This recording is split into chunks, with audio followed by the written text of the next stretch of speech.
लोग बाहर से आए तो लोगों को कहा गया कि मशरूम का प्रशिक्षण दे रहे हैं, फला प्रशिक्षण दे रहे हैं, क्वारंटाइन सेंटर में रख रहे हैं। कहाँ गया सरकार का क्वारंटाइन सेंटर? कहाँ गया वो पीएम केयर्स जिसको प्रधानमंत्री आपदा राहत कोष को बंद करके पीएम केयर्स फंड को बनाया गया? वो फंड कहाँ गया? उसके पैसे कहाँ गए? लोगों में कहाँ खर्च हुआ?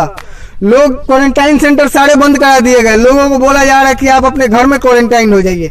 मैं आपसे पूछ रहा हूं कि आपके अंदर अगर कोरोना का संक्रमण आ गया, आपको एक घर के कमरे में बंद करके रख दिया जाए तो आपका कोरोना ठीक हो जाएगा? अब इस चीज पे तो ठीक नहीं हो, ठीक नहीं हो। मैं आपको बता रहा हूँ ठीक नहीं होगा। आप सिर्फ अलग रहिएगा। आपका दूसरी चीज सरकार ये भी कह रही है कि उनसे दूरी बना के रहिए, दूरी बनाने के लिए भी कह रही है। तीसरी चीज, जब वो अपने घर में रहेगा तो उसको भूख भी लगेगा, प्यास भी लगेगा, शौच भी जाना होगा, उसको हर काम तो उसको करना होगा लगभग। तो कहीं ना कहीं किसी न किसी एंगल से तो अपने परिवार के किसी न किसी सदस्य से मिलेगा, वहां संक्रमण नहीं फैलेगा।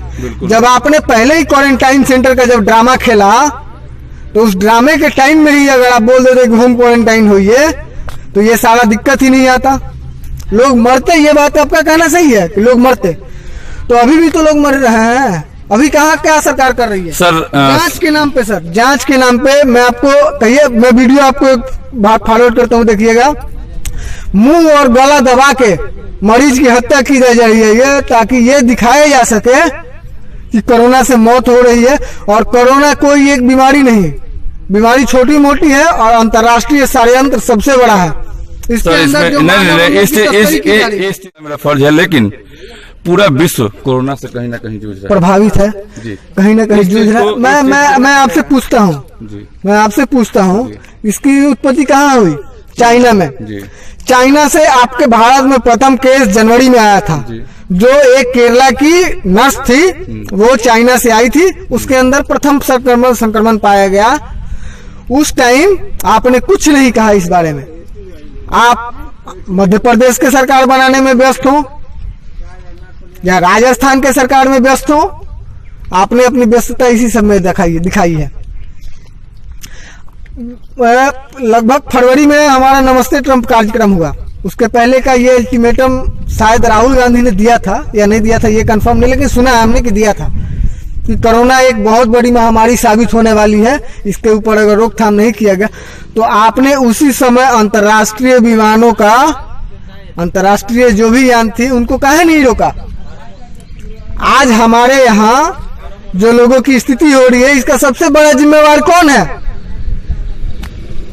जैसे अर्णव गोस्वामी रिया चक्रवर्ती के मामले में कहते हैं पूछता है भारत, तो ये भी भारत पूछता है, उसी अर्णव गोस्वामी से पूछता है कि क्या आपने किसी दिन पूछा है उस प्रधानमंत्री से कि क्या कारण है कि आपके पूरे देश में कोरोना महामारी फैल गया?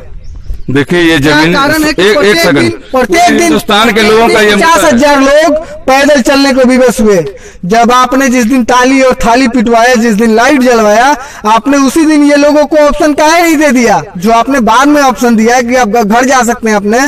पहले ये ऑप्शन क्यों नहीं दिया कि आपको 10 दिन की टाइम दी जाती है, आप अपने यथास्थिति स्थान पे चले जाए, अदरवाइज आपको ये किया जाएगा। इस तरह के धाराओं में फंस सकते हैं आप। ये काहे नहीं किया गया? ये आखिर बाद में क्यों किया जा रहा है कि आपके दिमाग में आप सिर्फ उलझे रहे कोरोना कोरोना कोरोना, और यहाँ एक से एक लूट आपके नाक के नीचे की गई है। जितने बैंक भ्रष्टाचार हुए थे, जो भ्रष्टाचारी लोग आपके देश का पैसा लेके भागे थे, उन सभी बैंकों का पैसा भरपाई कराया गया है। वो पैसा कहाँ से आया ये पूछता है भारत। बिल्कुल सर, आप लोग अगर मुद्दा उठाते हैं उसी चीज को हम लोग पूछते हैं, चाहे वो नेता हो चाहे सरकारी महकमा हो। सबसे पहली चीज मान लीजिए हम आपसे पूछते हैं कि आप एक छोटे से चीज को, आप वीडियो से आप क्या करते हैं क्या नहीं करते, इस पे आप एक कानून लाते हैं जिसको RTI कहते हैं, कि आप किसी अधिकारी के बारे में उस कानून के तहत पता कर सकते हैं कि वो क्या कर रहे हैं, क्या डेवलपमेंट कर रहे हैं, क्या बर्बाद कर रहे हैं, वो आप पता कर सकते हैं। लेकिन इस देश का सबसे बड़ा जो अकाउंट आपने ओपन किया, जिसके अंदर अपने देश के उद्योगपतियों ने करोड़ों करोड़ रुपए दिया, उसमें उसके अंदर आपने RTI नहीं लगाया। क्यों नहीं लगाया? चलिए, बहुत ये सारे भी मुद्दे, पूछता है पूरे देश के मुद्दे को आपने उठाया और ये मुद्दा देश में डेवलपमेंट का कोई नामो निशान नहीं है। आज से 3 साल पहले 4 साल पहले हम देख रहे थे, बड़ी खुशी होती थी कि प्रधानमंत्री जी ने ये उद्घाटन किया, प्रधानमंत्री जी ने वो उद्घाटन किया, यो उद्घाटन किया। प्रधानमंत्री जी 2 से 3 साल में कोई कंस्ट्रक्शन या कोई भी प्रोजेक्ट कंप्लीट नहीं करा सकते। उसके पहले की सरकार की हुई होगी, उसकी उन्होंने उद्घाटन किया है। अब उद्घाटन उनका कहाँ चला गया? अब काहे नहीं उद्घाटन कर रहे हो? बहुत ही जमीनी स्तर से आपने सारी बातें को उठाई और पूरे देश के अपने देश का मेडिकल कॉलेज कहा गया, हर चर्चे पर आपने विकास केंद्र खोला गया। हमारे यहाँ भी बगल में कौशल विकास केंद्र खोला गया था। आप यहाँ पे बगल में जाके देख सकते हैं, कौशल विकास केंद्र यहाँ भी खोला गया था। उसकी स्थिति यह है कि उसके चारों तरफ वन जंगल बर्बाद हुआ है, अरबों रुपया उसके अंदर डकार लिया गया है। कहाँ से आता है ये पैसा? हमारे पैसे को लेके आप हमारे ऊपर ही शासन कर रहे हैं, हमें भी परेशानी हो रही है उससे, और उसके बाद हम ही से आप कह रहे हैं कि आप कॉम्प्रोमाइज कीजिए।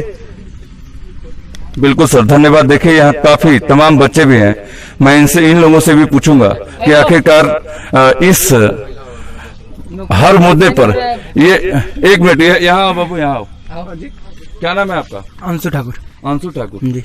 सरकार कहती है कामों को भी गिरवाए इन लोगों ने, रास्ते देखे, यहाँ के जर्जर स्थिति को देखे, कोरोना काल में बोलते हैं कि अलग रहिए, ये लोग यहाँ ब्लॉक में ही इतना ज्यादा भीड़ लगा देते हैं, हॉस्पिटल में लगवाते हैं, और कहीं ना कहीं ये सरकार कहती है कि जहाँ भी भीड़ हो वहाँ रोकिए। इस पे आप क्या कहते हैं? सरकार के इस कामों पे क्या कहते हैं? सरकार मतलब ये तो हर घुसखोरी चल रहा है हरदम, ये पुलिस रोके तब न रोके एकदम ये है। जी सर, ये जो मतलब प्रशासन है वही काम सही से नहीं कर रही 15 है। साल के कामों से कितने संतुष्ट हैं आप?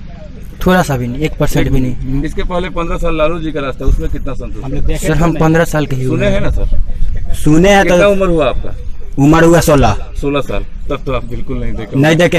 अब मान लीजिए मुख्यमंत्री हम लोग के गांव में आए थे, तो हम लोग के गांव में दिसंबर में नवंबर में आए थे, हम लोग के गांव में मीटर लगा दिए। हम लोग बिजली ऑफिस को पकड़ रहे हैं कि हम लोग को बताइए कि बिजली बिल आखिर कितना है, तो अभी तक चढ़ा ही नहीं है। तो बताइए हम लोग उतना पैसा कहाँ से लाके भरपाया करेंगे? एक बार कहीं ना कहीं हर जगह लूट मार लगा हुआ है। लूट मार। अब बिजली बिल हम लोग का चढ़ा ही नहीं है, बोल रहे लोग कि अभी आप लोग का चढ़ा नहीं है, तो हम लोग कहाँ से उतना लाएंगे? देखिए, यहाँ तमाम पढ़ने वाले बच्चे हैं, कहीं ना कहीं सब जो हमारे देश के एक नवयुवक हैं, जो हमारे देश के आन मान शान, मतलब कल आने वाले भविष्य हैं। कहीं ना कहीं हर बच्चों के दिल में ये चीज देखने को मिल रहा है कि कहीं ना कहीं सरकार के कामों